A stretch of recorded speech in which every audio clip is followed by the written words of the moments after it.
Ciao ragazzi, qui è Marchettino e sono a piedi.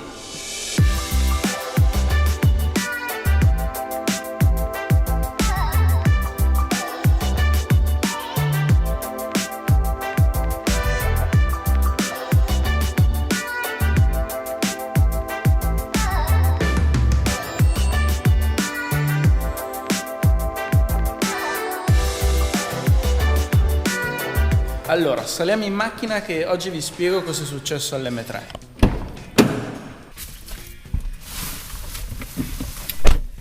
Allora, devo dirlo, è da più di una settimana che praticamente il mio ufficio è fuori uso. Da dopo il Top Mark ho avuto un problemino con la macchina e non capivo se era un problema grave o no. Beh, considerate che quando vi si accende la spia motore sentite che il minimo del motore è irregolare, come prima cosa non vi viene di certo in mente l'idea di fare un vlog e di raccontarlo, ma l'unico pensiero è: cosa diavolo sta succedendo? Devo chiamare subito il mio meccanico. Se vi ricordate, ho avuto un problemino con la GTR, era dovuto al fatto quando l'ho portata in pista, l'ho maltrattata un po' troppo, ho avuto una perdita d'olio dal differenziale. Nulla di grave. Cosa è successo questa volta? Beh, praticamente dopo aver fatto un giro allegro, accendo la macchina e cosa succede? La macchina entra in modalità protezione, spia motore accesa e il minimo era abbastanza irregolare. Sembravano sintomi di un problema abbastanza serio al motore. Dopo aver portato la macchina qui in officina, dopo averla fatta aprire e controllare, abbiamo scoperto che, come potete vedere nell'immagine sovraimpressione, che cosa si è rotto? Il motorino dell'acceleratore era consumato, ha iniziato a crearmi problemi. Per fortuna il problema si è limitato a quello. Adesso la macchina è quasi pronta, dovrei tra un po' riprenderla per vedere come va e per fortuna dovrei cavarmela con poco, perché se all'inizio pensavo che era un problema serio al motore, adesso me la sono cavata con molto meno. Considerate che questo è un pezzo che nuovo in BMW costa 700 euro. Io mi sono limitato a farlo riparare perché il danno non sembrava grosso.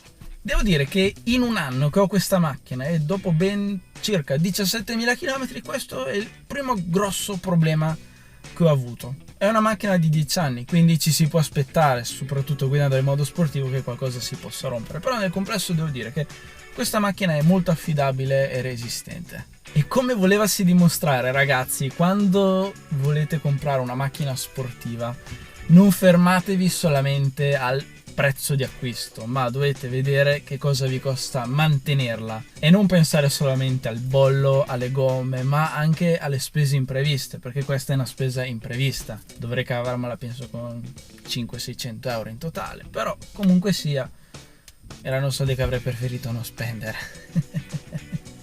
Diciamo che purtroppo comprando una macchina usata può capitare che qualcosa si rompa. Io devo dire che finora sono soddisfatto con l'M3. Può capitare la sfiga. Ad esempio c'è un mio amico che un paio di mesi dopo di me anche lui ha comprato un M392 e purtroppo lui ha comprato una macchina che, seppure è stata sempre tagliata in BMW con meno chilometri della mia, lui finora ha speso una cosa come 8-9 mila euro di riparazioni. Rompe una cosa dietro l'altra. Mi dispiace molto per lui. Io in confronto mi sento molto fortunato ad aver rotto solo questo pezzo in un anno di utilizzo. Bene ragazzi, finalmente il momento che stavo tanto aspettando. L'M3 è riparata, pronta. Beh, facciamoci un giretto per vedere come va adesso col nuovo pezzo. È una piccola chicca ragazzi, qui dentro ci sono i miei nuovi cerchi per l'M3. Presto vedete anche la macchina con nuove gomme, e che gomme vedrete, e questi nuovi cerchi che personalmente adoro.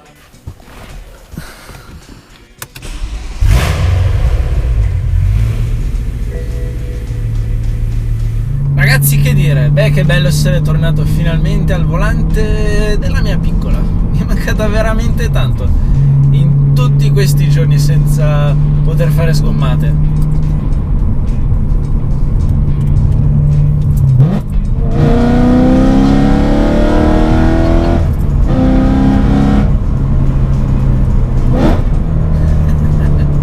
E beh, dopo tutto devo vedere se la macchina è davvero riparata.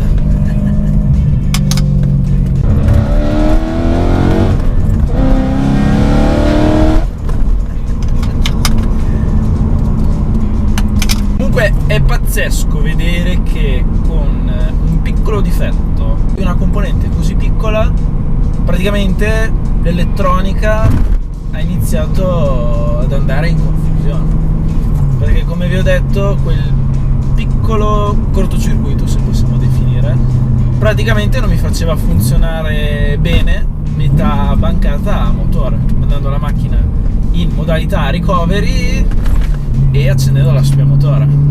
E come vi ho detto prima, ragazzi, se volete comprare una sportiva o una supercar usata o anche nuova, dovete soprattutto fare due conti e pensare: se succede qualcosa su questa macchina, quanto mi può costare ripararla? O quanto mi può costare la manutenzione ordinaria di questa macchina? Perché va a finire che possedere una di queste macchine può essere una cosa veramente costosa.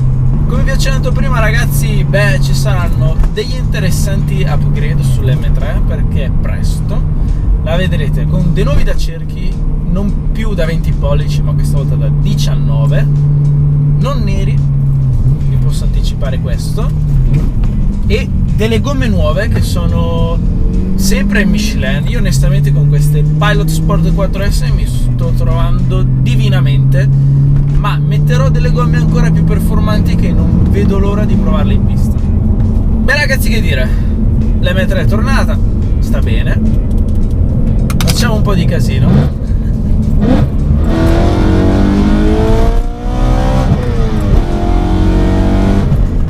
Ragazzi, se vi è piaciuto questo video mettete like, iscrivetevi al canale se non l'avete ancora fatto e come sempre grazie per la visione. Ciao!